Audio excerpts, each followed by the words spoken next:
Oo na, with Oscar Oida. Magandang gabi mga kausap, oras naman para sa Oo Na. Magandang gabi sa lahat ng mga nanonood ng ONA. Title pa lang ng show, nakaka-good vibes. Yes.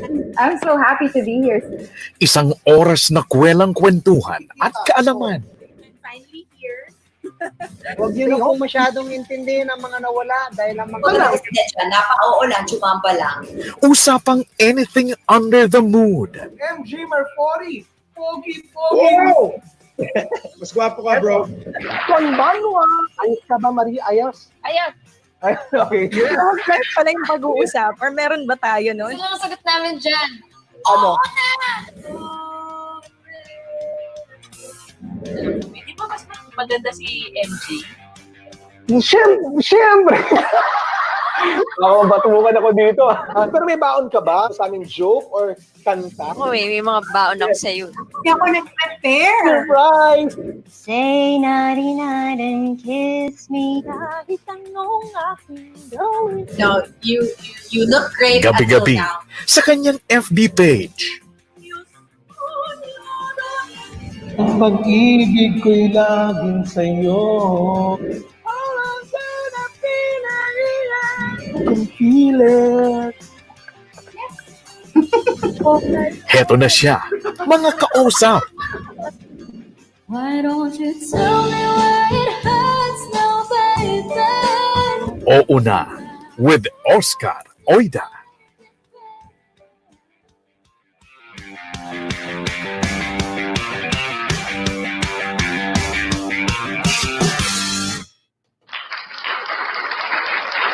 Okay, magandang gabi mga kaosap. Oras na naman para sa Oo Na, isang oras na kwentuhan, kulitan, at kung ano-ano pa, no? Sabi nga ng kaibigan natin si RG Sapanta, anything under the moon, no?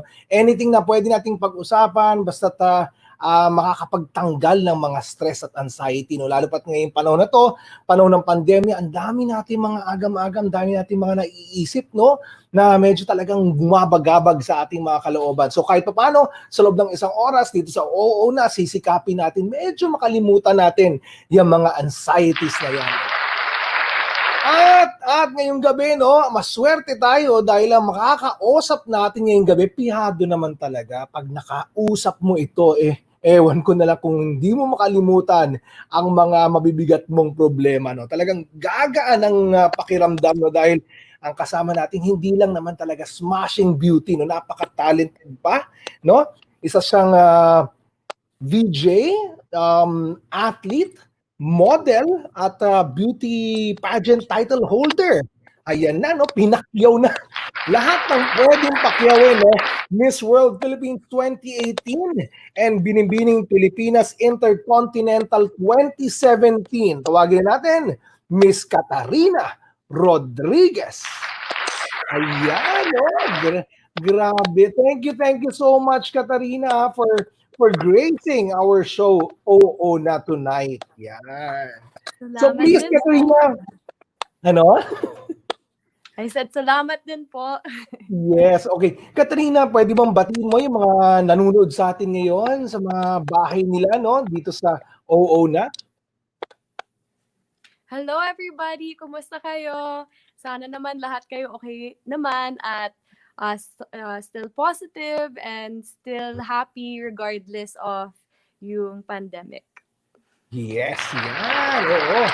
Yes, totoo yan, no. Ito, Katarina, nakita mo ba yung suot kong jacket ngayon, Our color, no? Kasi syempre too much yung kung paano mo binibigyan na karangalan yung ating bansa by representing it, no? Tsaka yung mga advocacies mo na talaga namang tagos sa puso. Mamaya pag-uusapan natin yan, no. Pero before anything else, no, Katarina, I understand you're now in Siargao, right? Beautiful Yes po, Siargao. Wow. naman, no, kung malalockdown ka naman sa Siargao, nasa Paraiso ka. So, tanong ko muna, no, paano ka nag-spend ng iyong lockdown dyan sa Siargao? Na-imagine ko na, no, Um, yung waves, yung ganda ng dagat, ng buhangin. Paano ginagawa mo dyan sa Siargao ngayon? well, nandito po ako kasi yung boyfriend ko, si Nino, taga Surigao, yung dad niya. So, siya naman, may resort siya dito. Ito yung resort niya, Bayud Boutique Resort. So, if ever kung pupunta kayo ni MJ dito, you'll stay here sa Bayud, of course, di ba? Wow! Ayan, MJ. MJ, narinig mo. Inimbitahan na tayo ni And it's baby Katarina. friendly. Katarina. Baby, Oh. family friendly dito sa Bayud. So, I was here March kasi Mm-mm. nandito ako once a month. Usually once a month for at least 1 week. Kasi si Nino naman, he lives here sa Siargao. Tapos ako naman, I live in Manila. So we take turns back and forth. Minsan nandito ako for 1 week. Siya naman nandun sa Manila for at least 1 week. So, So I came from a teleserye from the other network naman. And yung character ko, parang I wasn't going to be in the following... Pasensya na lang pa sa mga aso kasi, yeah, I'm outside eh. So, Wala akong sumali. Ang galing. you'll Okay, hear pa go yung ahead. bangka minsan. Oo. Yun. So, I had a break time supposedly. So, I came to Siargao. And then supposedly, nandito din ako for 1 week lang. Mm-mm. This is the funny part. Nino and I were supposed to go back to Manila na kasi I was supposed to tape again and then we were supposed to go to the wedding of his friend. Nasa airport na kami. It was a Thursday nalala ko. Tapos nag-aaway pa kami. Actually, we broke up right before Woo! we went to the airport. So on the way to the airport, we were not talking. And then we were checked in na. We had our tickets. I went to the bathroom and sobrang awkward kasi sa van. So sinabi ko, okay, mag-CR na lang ako. And then I'll probably go on the plane. As soon as pumasok ako sa airport, nakita ko lahat ng tao, lahat sila may mask. Tapos parang yung feeling ko sobrang na-claustrophobic ako. And I don't have the tendency to be claustrophobic. Pero may something sa loob ko na parang, don't go on the plane. So, I left the airport. Pumunta ako sa linya na may mga van para babalik ako sa GL, yung town, the main town, General Luna. And I was messaging a friend na alam ko nandito din that time para I can stay with her. And then, I can hear pa sa speaker that they're calling my name and Nino's name. So, we were really supposed to board na. Oo. Palipad And na then, talaga. Oh. Yes. Tapos tumawag si Nino sa akin, where are you? Where are you? And then I told him, parang sobrang maliit lang yung airport. So, before I could answer, he saw me na. Tapos, I told him, I'm not gonna go on the plane. I'm not going back. And then, di ba also awkward din kung nag-aaway kayo, tapos your seatmate Sama is kayo sa the plane. person Oo. you're fighting. So, I told him I'm not gonna go, and then him naman, he's like, okay, he's like, I won't go also. Come on, let's go in the van. And then ako naman, I don't want to go in your van. I'll take my own van. But then eventually, I went to his van. Okay. Kasi lahat ng gamit ko naman nandito sa resort niya. So, we stay here kasi when we're here. And then, yun, I didn't even think of what was happening of the lockdown. Parang na-feel ko lang sa airport. But I had no idea as to what was happening sa balita tungkol sa COVID. And then, what do you know, the next day, na-lockdown yung Manila.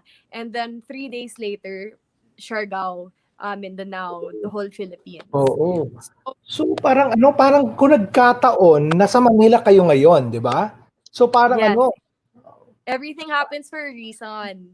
Oo, We're okay naman now. Syempre naman, we fixed everything within those couple of days. But then yung fight, like, syempre naman when you're fighting with your significant other, especially if it's a big fight, you try to figure out, bakit ganito? So, yung time na yan, I think that's our biggest fight talaga. that was the reason I think for it to happen para nandito lang kami.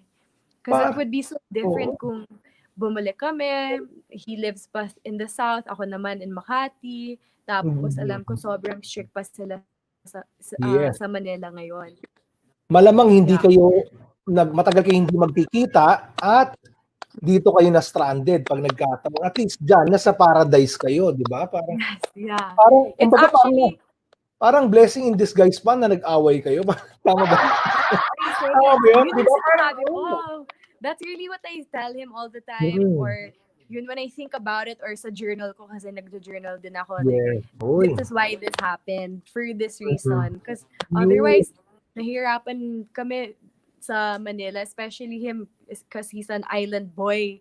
So he prefers Yes. the province life.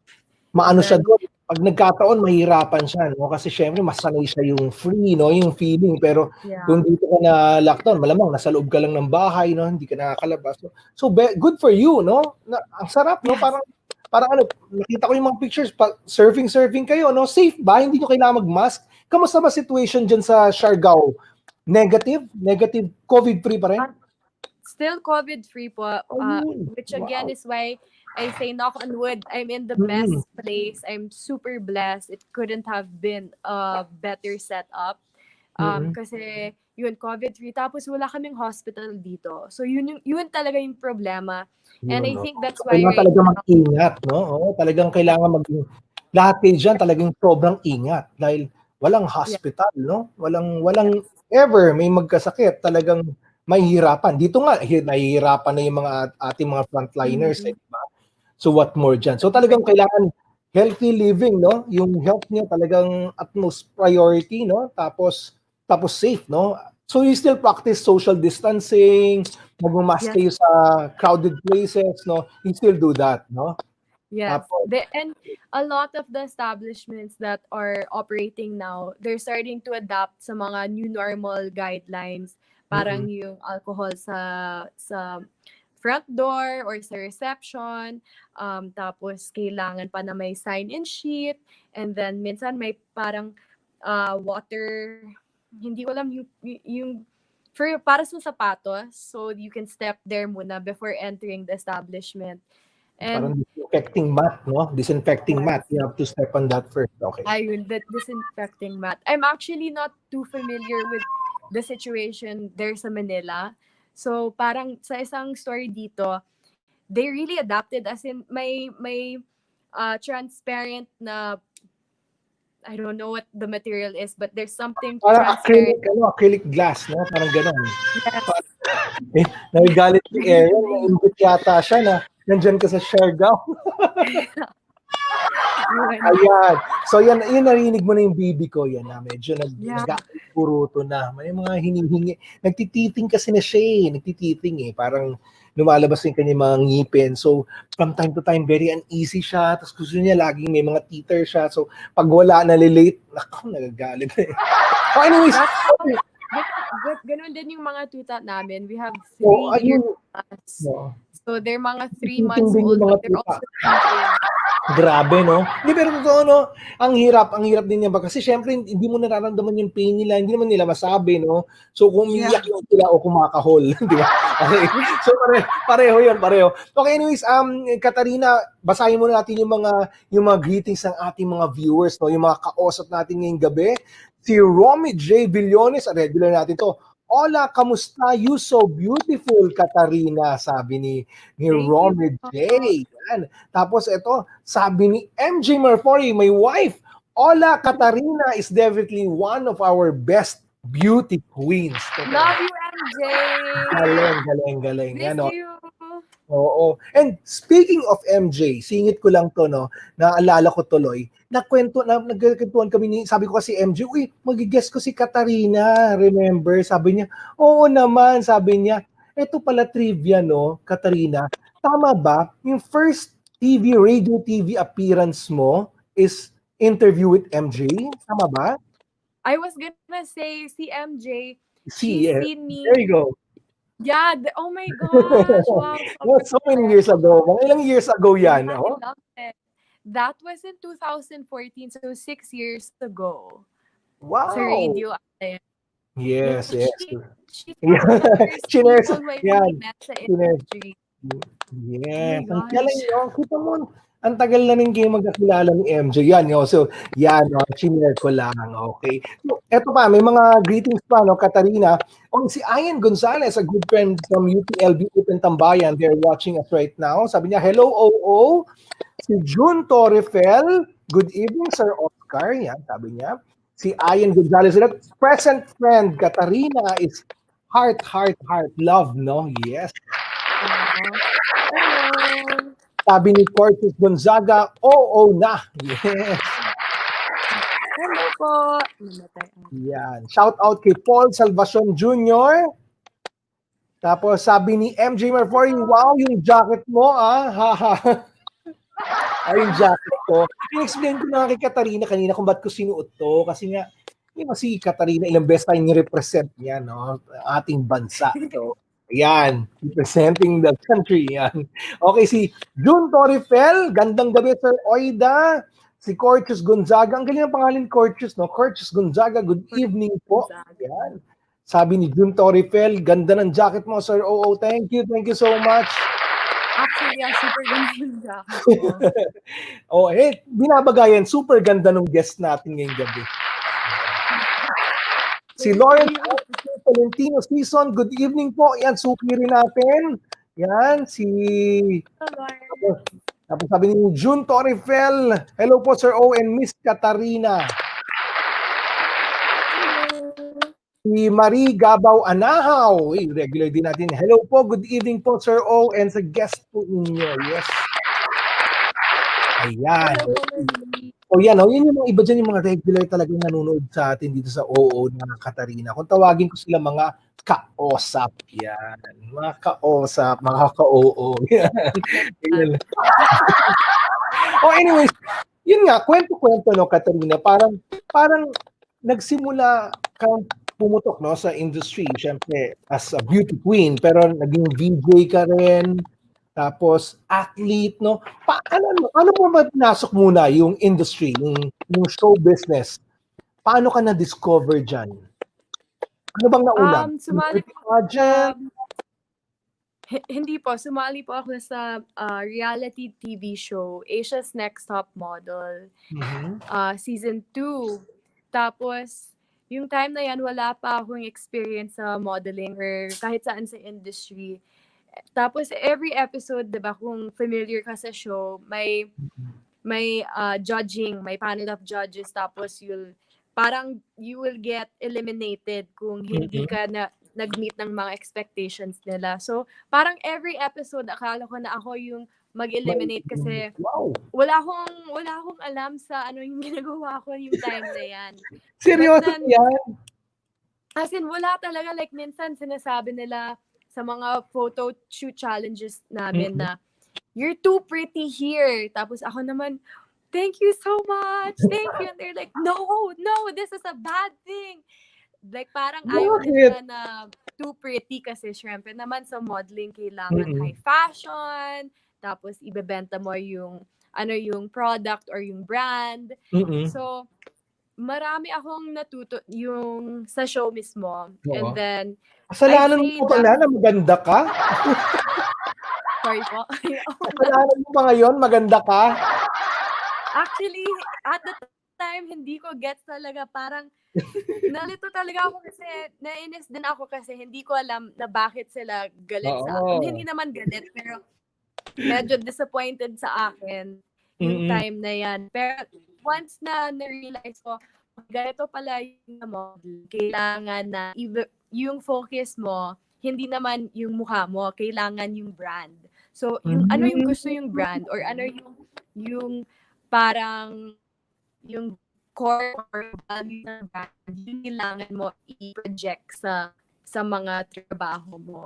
And then when I got that, umabot ako ng runner-up, yung isang runner-up sa season 2 of sa Asia's Top Model. Tapos yun talaga yung first appearance ko, yung first time na na-meet ko si MJ. Yung interview na nakita mo kanina, para sa HS Next Top Model yan. Yun. So doon yung yun yung first, no? So after nun, saan ka na? As in beauty pageant na ba or nag-TV ka? Yung pagiging VJ mo, yung pumasok yun. Yeah, I was a VJ muna for 2 years habang tinatapos ko yung bachelor's degree ko sa Lasal University sa Taft.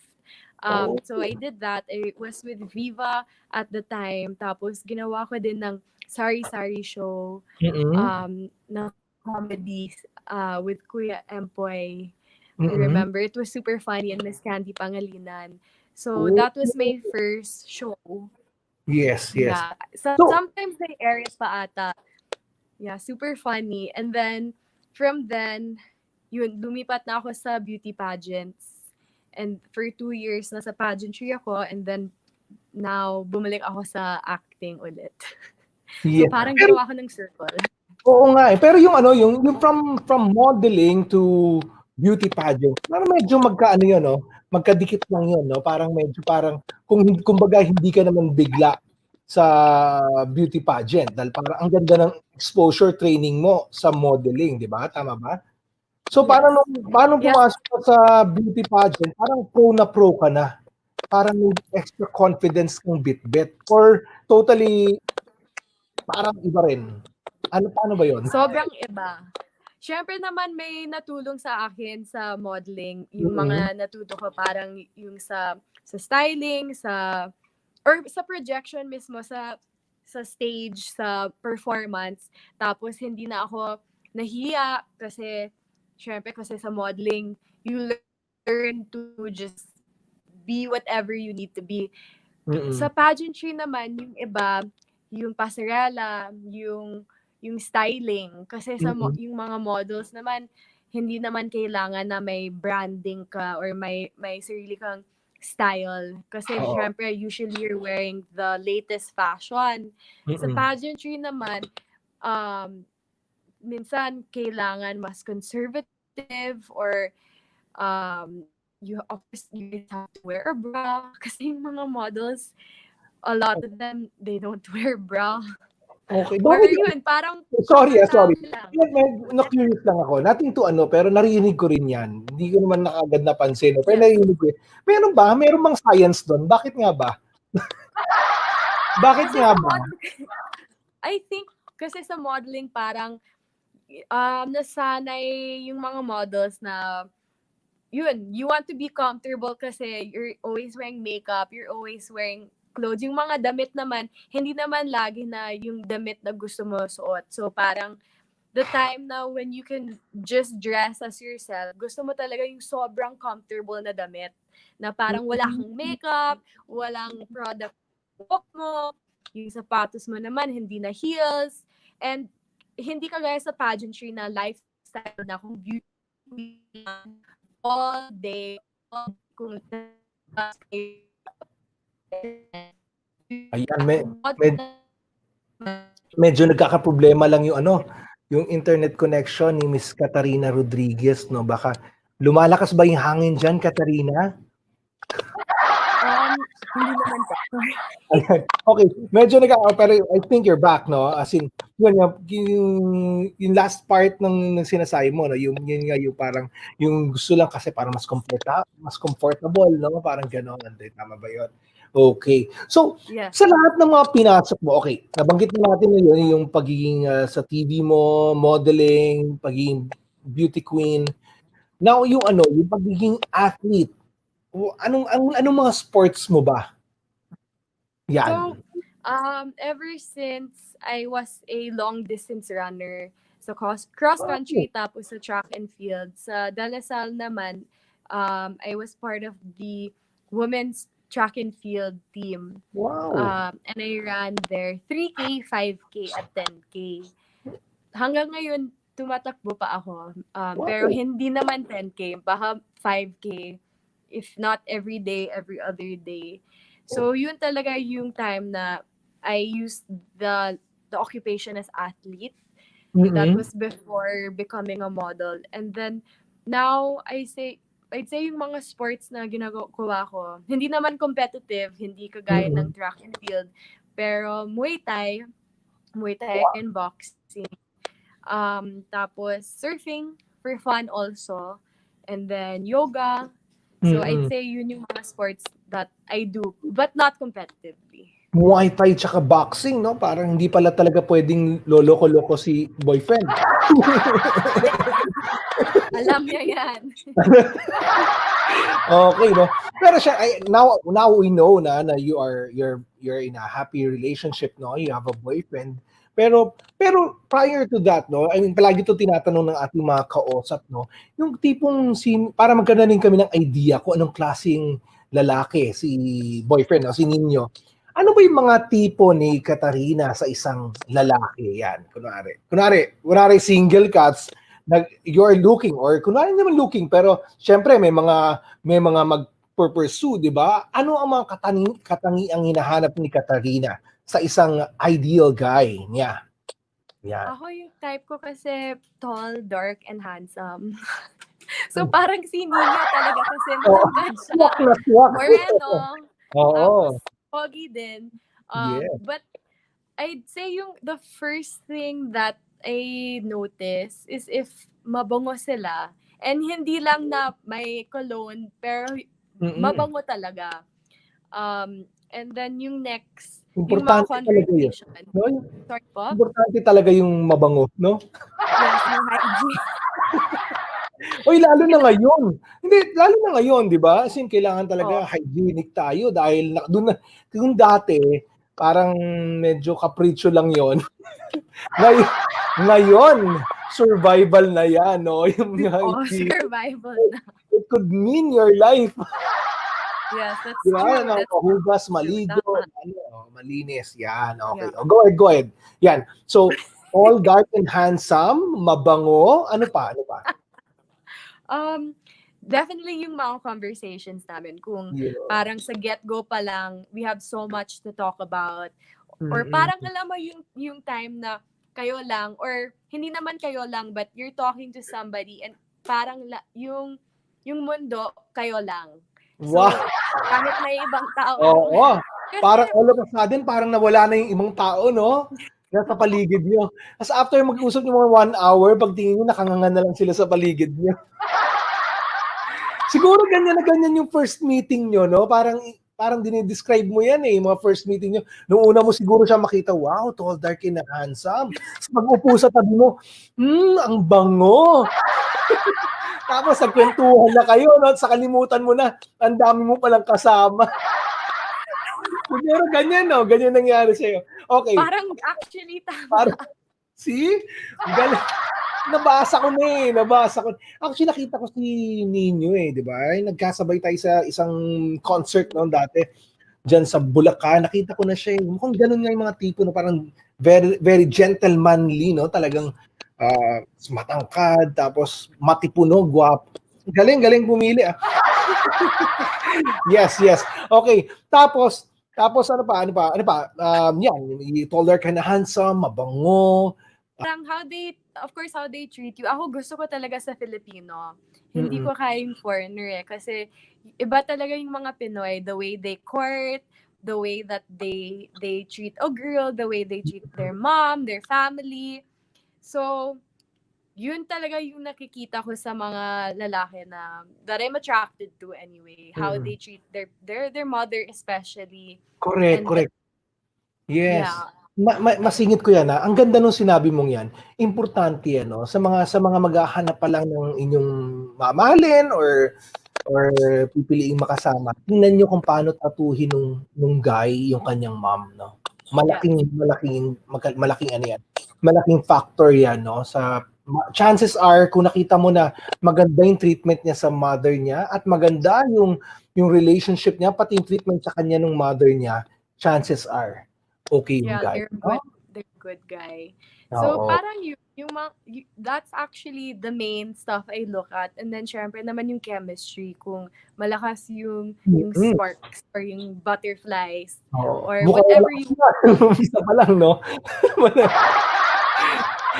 nakalimutan mo nga may mga kasama ka, no? So, gaano katagal na kayo? Gaano katagal na kayo ni ninyo? We met 2 years ago. Say around this time actually. Parang exactly 2 years ago. Tapos, nagiging girlfriend, I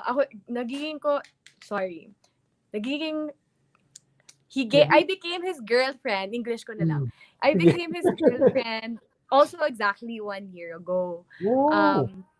So, yun, 1 year exclusively. 1 year ago, he asked me sa July 10 to become his girlfriend. Oh, magkakaanib lang pala, no? Congratulations. Yan, regards kay Nino. Okay.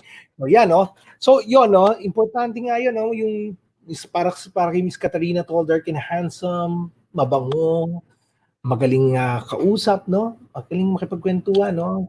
Tapos, no, yan. Ganda yung pagtrato sa mga magulang. Yan. So, ikaw naman. More Yeah?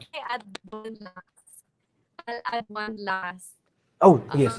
Go ahead. Yung after time, syempre naman kasi you date for a couple months, tapos once it's been yun, mga 1 year, 2 years, yung gusto ko kasi, kahit alam ko na kung kahit may pera siya or kahit wala siyang pera, he'll work really hard. He's a hard worker.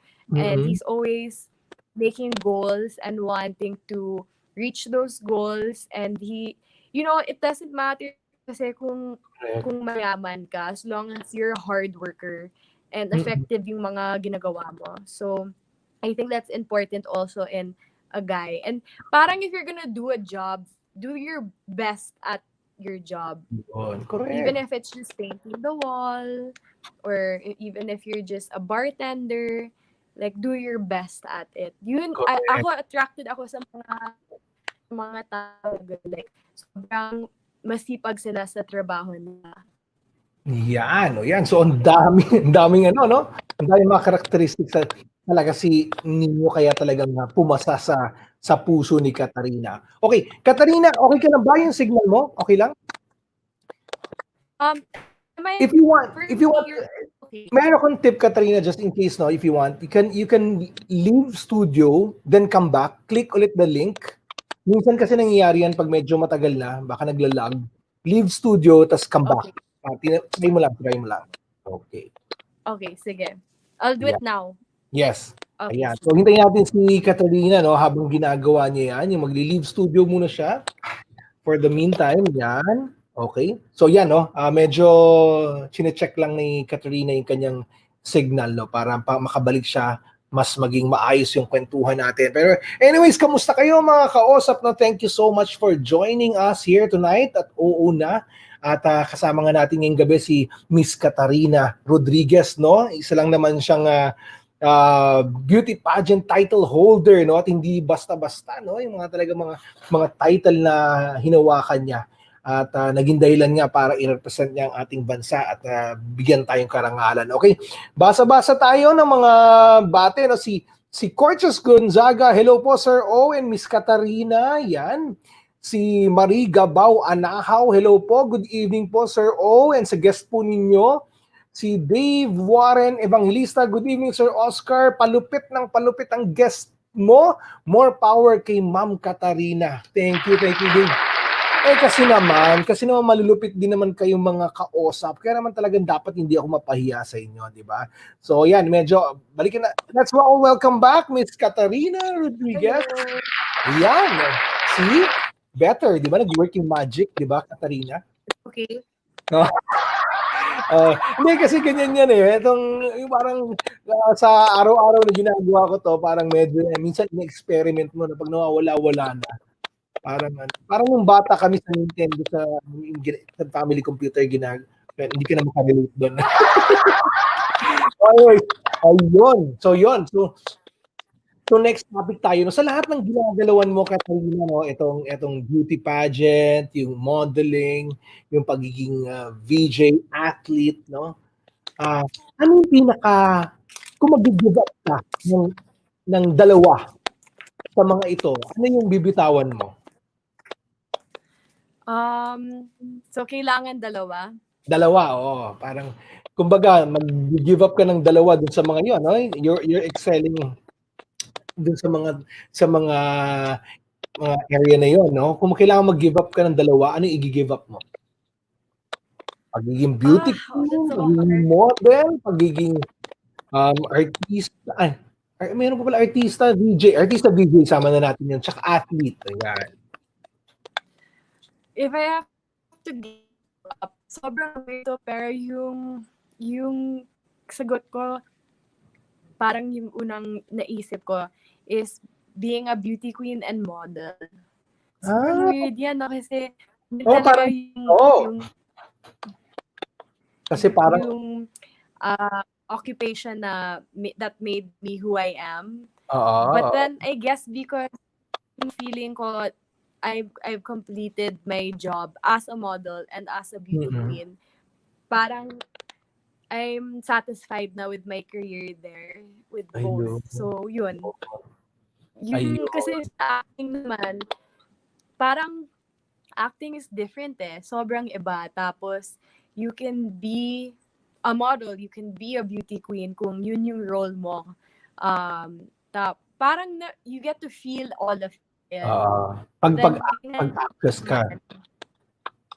Yeah, actress ako. Tapos, sa athlete, I could never give that up. Kasi yun talaga yung foundation ko, yung years na na-spend talaga acting. That's everything I came from those years and the work to being a singer. Ayun. Yun, sayang medyo nagpuputol-putol si Miss Katarina Rodriguez, no? Siguro dala lang talaga ng internet connection, no? Medyo, no? Pero let's wait. Are you there? Can you hear us, Katarina? Yes, I can hear you, but Ayun. I'm not. Medyo nagja-choppy okay lang yung ano, yun. Minsan medyo nagja-choppy lang yung line mo, no? Yung line mo. Okay. So you know, so ang una mo i-give up surprisingly yung ano mo, no, yung pagiging beauty queen and pagiging model. Now kung wala lahat ito, no, hindi ka athlete, hindi ka actress, VJ, hindi ka beauty queen, hindi ka model, sa tingin mo anong trabaho mo ngayon? Tingin mo lang. That's a hard question. Baka, I don't know eh. Baka, Ayan, nahihirapan po siya makakausap. nag-iisip pa ako. Maybe Meron din ako I'll na na nahihirapan siya. Lahat kanina sagot na sagot. I don't know, kasi I don't see myself now as anything else but what I'm doing now. But feeling ko I'm just thinking this kasi ito talaga yung gusto ng lolo ko. Baka I'll work at the World Bank. Or Wow! maybe, oo nga, sobrang iba. Baka ang dami umutang sa inyo. Mahirap yun kasi yung utang sa hindi na lang sa Pilipinas, worldwide na. Worldwide. Or maybe, yeah, parang yun, that's the direction I was heading towards. Or maybe one of the family businesses that my lolo and lola have here. Yeah, I never thought of what else I would do. But always I wanted to be an activist. So parang mas madali yung naging activist ako sa industry than it would have been kung iba yung trabaho ko. Kasi syempre naman, lahat ng mga NGO, nakikita nila sino sa mga influencers, artista na sobrang dedicated sa cause nila. Nagagamit niyo yung influence niyo, no? Speaking of being an activist, no? I understand may mga advocacies ka, no? May mga marami kang pinaglalaban, you know? Ano ba ito? Can you discuss it to us? Some of your advocacies and anong ginagawa mo patungkol dito? Yeah. Okay, so sa Save the Children, which is an international org, ako pa yung first Save the Children Philippines ambassadoress. Wow. So this happened 2 years ago after I competed for Miss World. Save the Children is an NGO that aims to protect children's rights all over the Philippines and of course all over the world. Yes. And my job as their ambassadress is to more or less spread the word of the work that they're doing and being able to promote the different ways that other people can help. So minsan kasi especially now, maraming tao na gusto na matutulong yung iba, pero hindi nila alam paano. So one of my jobs is to use my platform to share that information with others. And then, of course, the do's and don'ts in terms of when you're handling children. Mm-mm. And what's nice with Save the Children is usually here in the Philippines anyway, they're the first NGO on the field and usually the last one out whenever there's a calamity or a problem or an Mm-mm. issue within the Philippines. Mm. So that's my the first NGO I really Isa have pa been lang yun, working. ha? Isa pa lang yun, oo. Ano Yeah, pa, ano pa yung iba? Ano pa iba?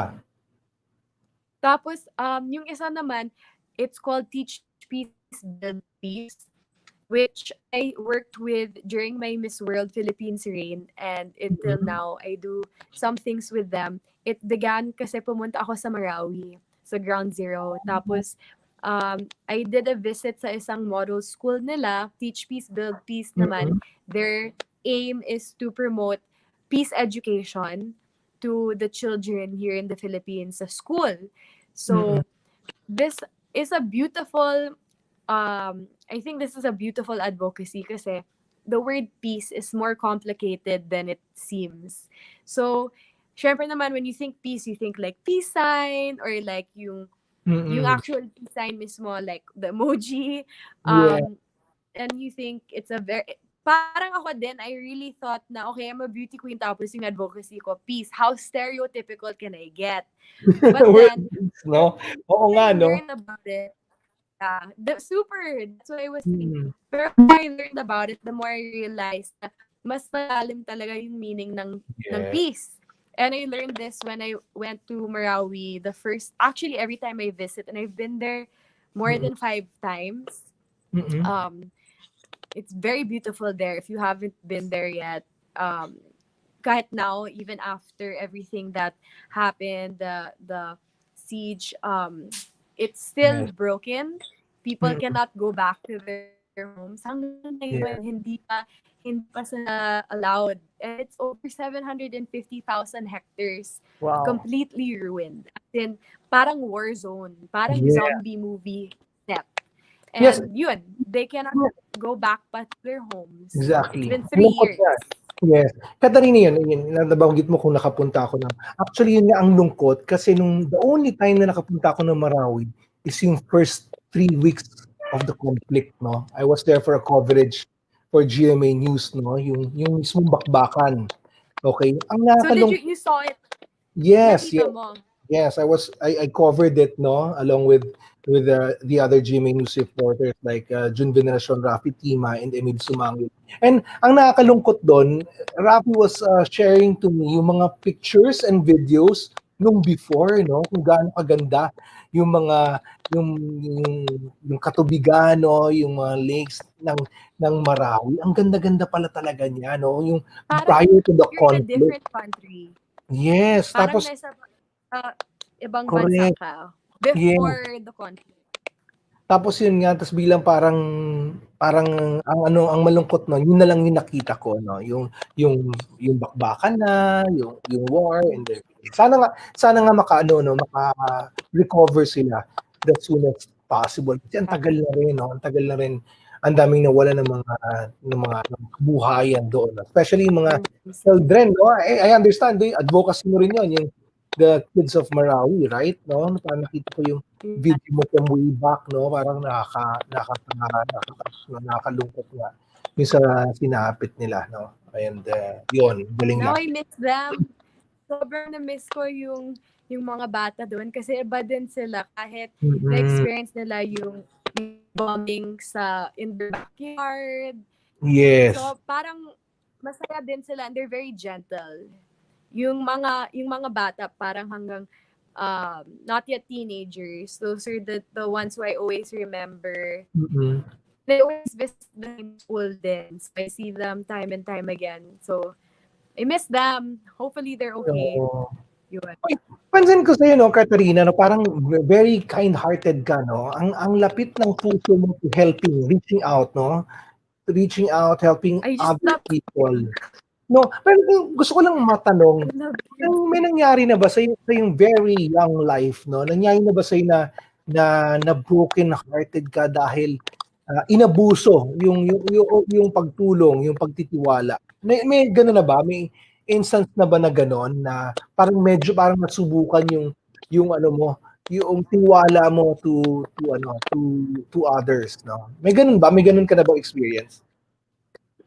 Yeah, definitely. I think especially um everything that happened to me, parang each time na nag-compete ako abroad for Mhm. Miss Intercontinental sa Egypt, tapos Miss World naman sa China, tapos hindi ako nanalo, yung both times. I lost actually to Mexico, both times. So parang may Oh, utang sila sa akin.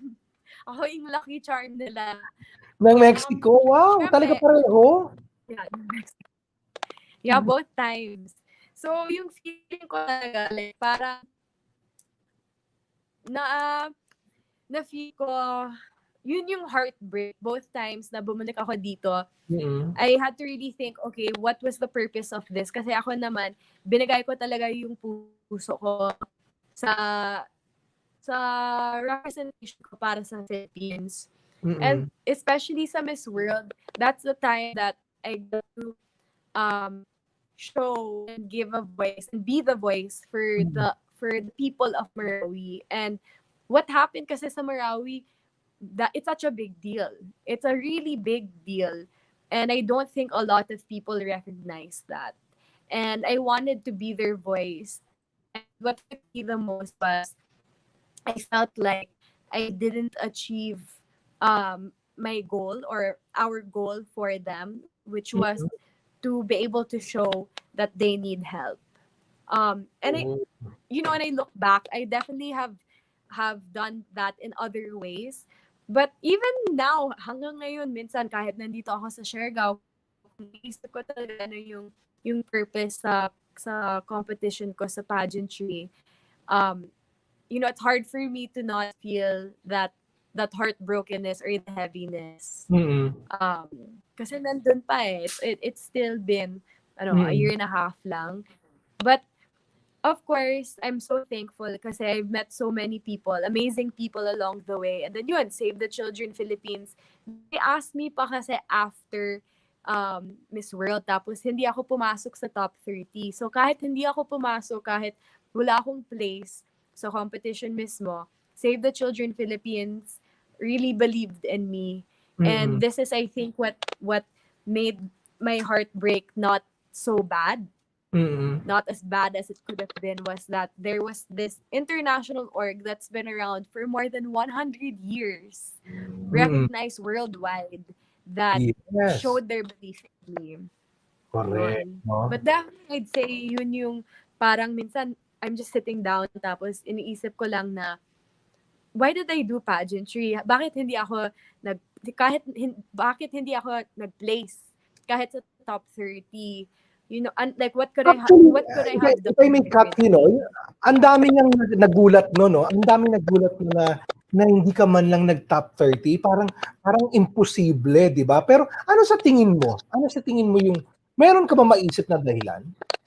Um, I think kasi and I don't want to use the word warned, but I was briefed about Miss World by my predecessor, and Mm. everybody kasi has a different experience. And I think kasi I mean, there could be beauty in it with Miss World. Medyo kasi iba yung ginagawa nila every year. Mm. So, of course, Michelle D. With Michelle D naman, she also shared with me her experience. Siya naman, she's my successor. And I think them doing things differently each year, it creates this wild card effect. Now you don't know what to expect. You don't know what they want. You don't know what they're looking for.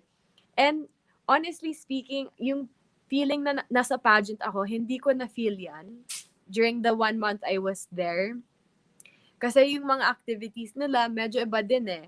Yung schedules namin doon, it wasn't the way it was when I competed nationally in Miss World or for Binibining Pilipinas or for Miss Intercontinental na na-feel ko talaga, okay, nasa pageant ako.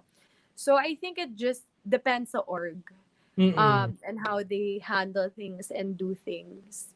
But I also think, honestly, now during the COVID, this is the time I got to really um, absorb everything that happened over the last couple of years, as I'm sure everyone is doing. And na-realize ko talaga na hindi ako beauty queen eh. Like, syempre, you can put a crown on me. You can teach me to walk. You can put the makeup on me. You can dress me up. You can tell me what I should and shouldn't say. But then, the real Katarina kasi is the Katarina now, the one here in Siargao, the one na, I like to help the way I want to help. I don't want to help because an org or someone told me na you should do it this way or kailangan this is how you dress when you go. Who in reality goes to visit say like a school or community wearing high heels, unless you're a beauty queen. So Okay, so gets. So that's why sinabi mo kanina, if you have to give up two, you choose yung modeling and yung pagiging beauty queen, no? Kasi parang yung pagtulong mo, yung concept mo of helping others, no, parang iba, no? Parang kumbaga kailangan maging yung gusto mo ng klase ng pagtulong at ano yung tutulungan at kung paano ka tutulong, no? Hindi ka nadidiktahan, 'di ba? Parang gano'n. yes. But don't get me wrong, I super appreciate my pageant career. Kasi, syempre naman, without that, I still wouldn't have learned everything na alam ko ngayon. Especially when it comes to being an activist. At kahit sa fashion, kahit now I can do my own makeup, I can do my own hair. I think it refined me a lot as a woman. I think the 2 years na nasa pageantry ako, tapos diretso pa yan, wala akong break. It was just straight all the way through. I think this is when I became a woman. So I owe my womanhood to pageantry. Even if I say hindi talaga ako beauty queen, like deep down, I wouldn't trade those 2 years for anything. Eh kaso beauty queen ka talaga eh. Oo nga. You are talaga. You are naman talaga a beauty queen and you're really good at it. Kahit na siguro hindi mo ganun kagusto. But alam mo, Oscar, I think that's when the actress comes in. Kasi performance din yung being a beauty queen. It's a performance eh. So the whole time si Katarina, uma-acting lang na beauty queen. Feeling ko, yung time na kailangan ko, nag-act talaga ako. Siyempre naman, when you have to be like proper, that's not super second nature to me. Parang it's awkward pa. Kahit yung mga mannerisms. Correct. Wait, Katarina, interrupt lang kita, no? Basa lang tayo ng mga greetings, no? Ito from Ian, Austria. Wow, what a wonderful evening, Kuya Oscar, with your very beautiful and very smashing gorgeous guest, Miss Katarina Rodriguez. Sorry guys, may jowa na si Ate Katarina. Keep safe po. Thank you, Ian. Oh, yan. Sabi ni MJ Marfori, Ian Austria, haha, naka-lockdown ang puso. Oo nga. Sorry, hindi lang pala si Katarina ang naka-lockdown, pati yung puso. In a very happy and good way. Yan. Ang galing ni MJ. Ang witty talaga niyang asawa kong yan.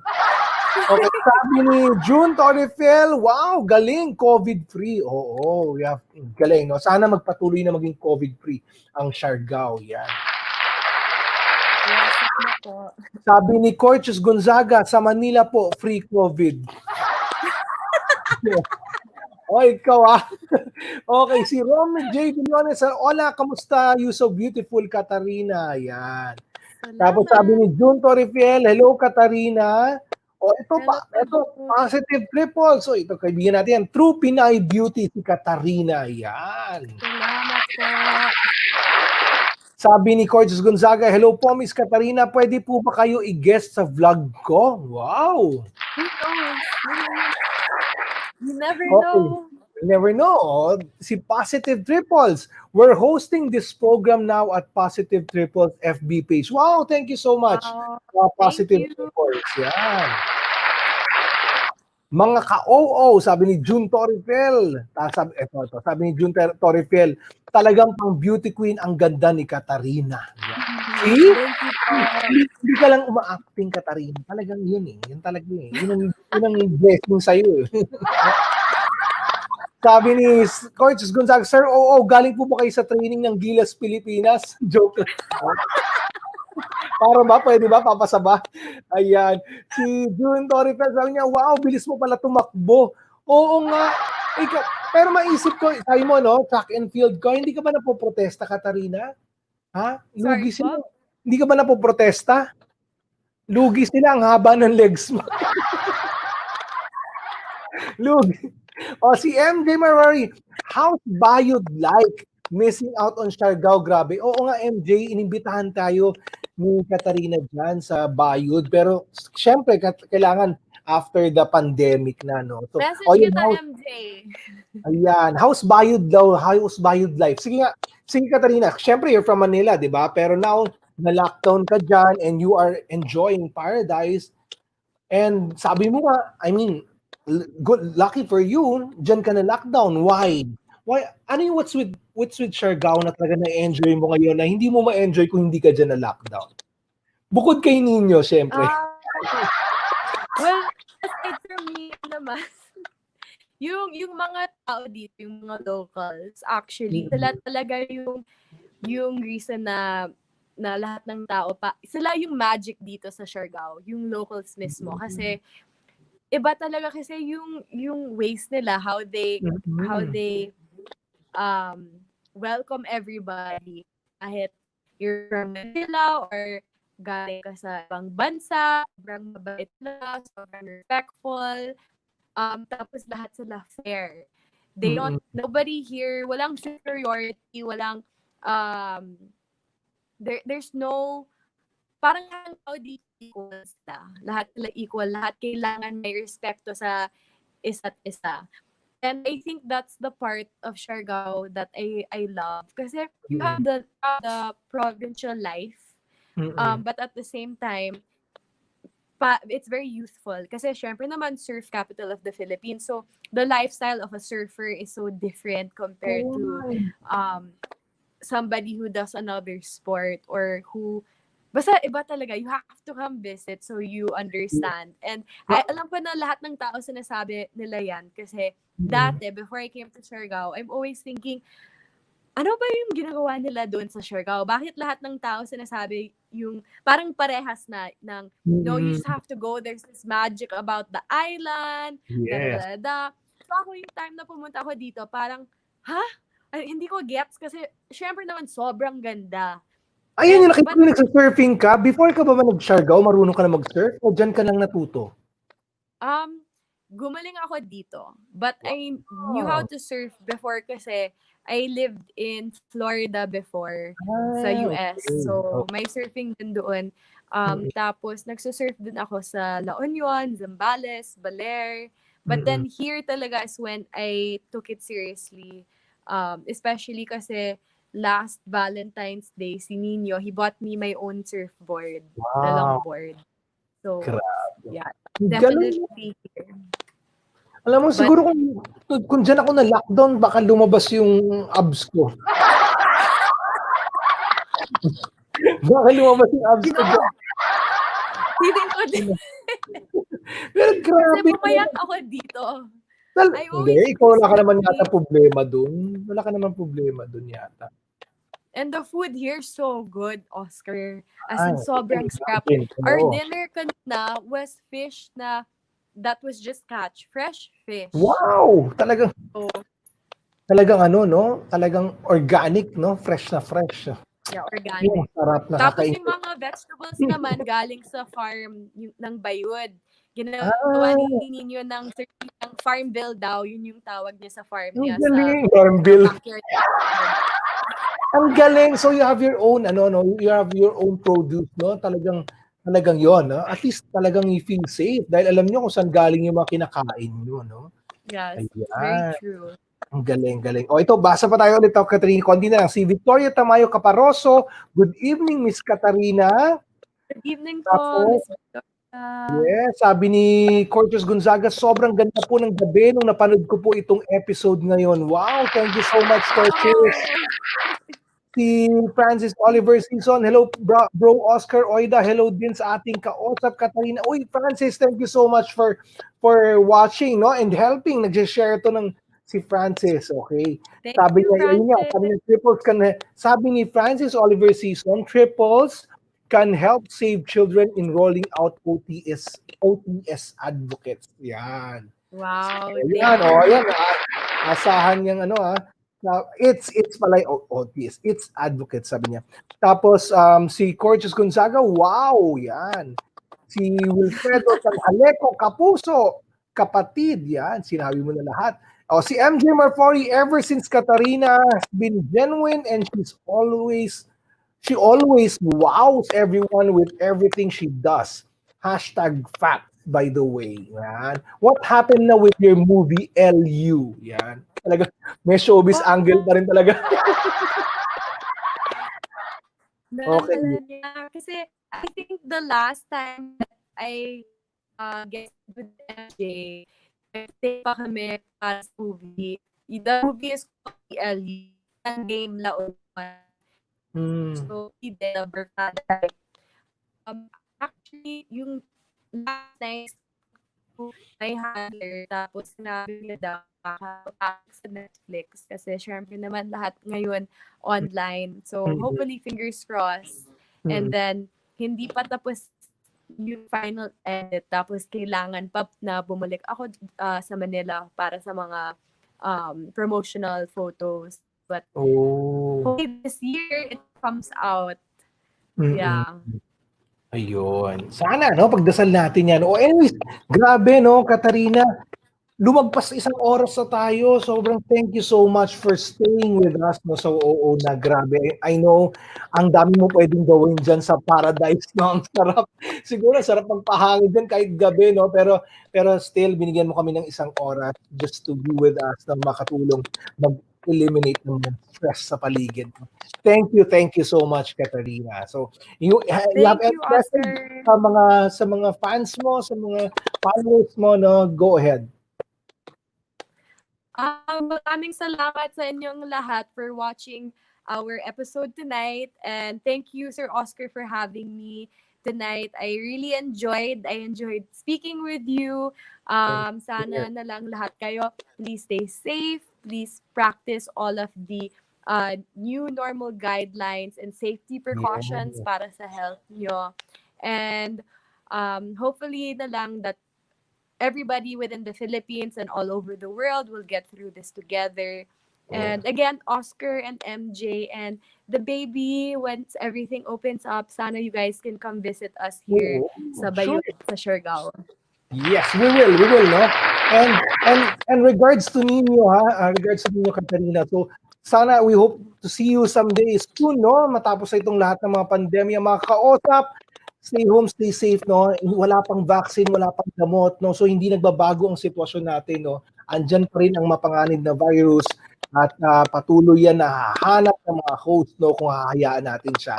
So let's all be cautious, no? Let's stay home as much as we could. Mag-mask, no? Mag-social distancing at lahat gawin natin. Hindi lang para sa atin, no, kundi para sa ating mga kapwa. Miss Katarina Rodriguez, thank you so much for making this night extra special, no? And sana hindi ka madala, no? If ever in the future may time ka, let's do this again, no? Okay? Yes. Okay, samantala mga kausap, tomorrow, special na naman ang gabi dahil bukas mga kapuso naman nating mga news reporters sa mga kasama natin, mga kasamahan natin, si Mr. Nelson Canlas at si Miss Tina Panganiban Perez. Good night! Good night! Hi guys. Okay ba kayo magkwentuhan sa Thursday night? Mga oo natin, samahan niyo kami. Oo. Bukas, sa chikahan, Oo. kwentuhan, iyakan. Oo. Takutan. Oo. Hindi natin alam kung ano mangyayari bukas. Oo na. Oo na, with Oscar Oida. Kita-kit. Katarina,